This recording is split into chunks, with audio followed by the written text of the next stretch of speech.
bolup jaynay turgan kez keldi. Жамандықтың барысын пайдай тұрған кез келді. Жамандықты жолатпай айдай тұрған кез келді. Bir қазанға bir болып қайнай тұрған кез болып, бірлігінде манастың келе тұрған кез келді. Бірлігінден шындығын бөле тұрған кез келді. Көкіректен нұр болып өне тұрған кез келді. Мұны ошоны бермесек, ақылыңа келбесек, Айкөл Манас батырдың арқасынан жүрбесек, асыл өмір сүрбесек, андағырыз бөлгөнің, ад үйнені көргөнің, 60 жаққа бөлгөнің, еврейің ешігін егіп кете турбайбы, есепсіз анда жаманды беріп кете турбайбы, қыр жағынан Қытайың алып кете турбайбы, қияматты қырғызға салып кете турбайбы, қылтағына барысын шалып кете турбайбы. Мұны ошондо баяғың мага окшогон акындар жүрбөй калат билесиң, алтындорду кыргыздар сүрбөй калат билесиң.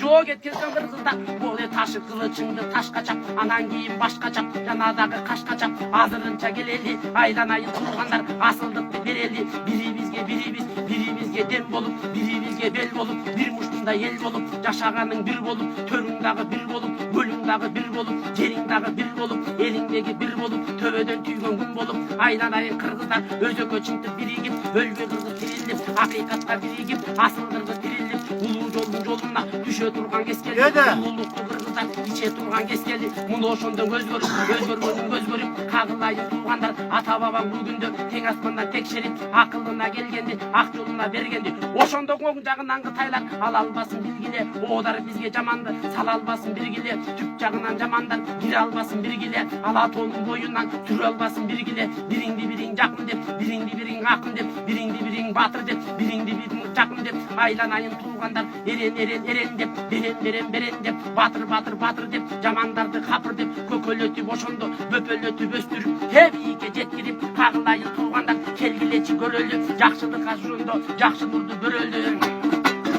Ынтымак болсоң ыр болот, мына ошондой сыр болот. Ынтымагың болбосо ырылдаган жыр болот. Бир атанын балдары бири-бирине пас болуп, бири-бирине кас болуп, калдайып турган таш болуп, бириң-бириң бөлүшүп, бириң ата десиде, бириң апа дегизип, бириң эже дегенди сестра деп сүйлөшүп, ар нерсенин үйлөшүп, башаламан ким болду, кай жагына барабыз, кайсын тартып алабыз, өзөгүнө кирели, өз жолу чындап билели, акыйкатка кирели, ата жолун билели, кыргыз эле кыргыз деп кылымды бузган элдешип, кыяматка демдешип, муну ошондо биреги туузда бир болуп, чуузда бир болуп, иши турган жамандык уузда бир болуп, ак балтанын акылы, акын экен карачы, ала тоого жакыны, өлүп калса кокустан, бир чуңкурга толобуз, тирүү болсо барыбыз, бирдө бодо болобуз.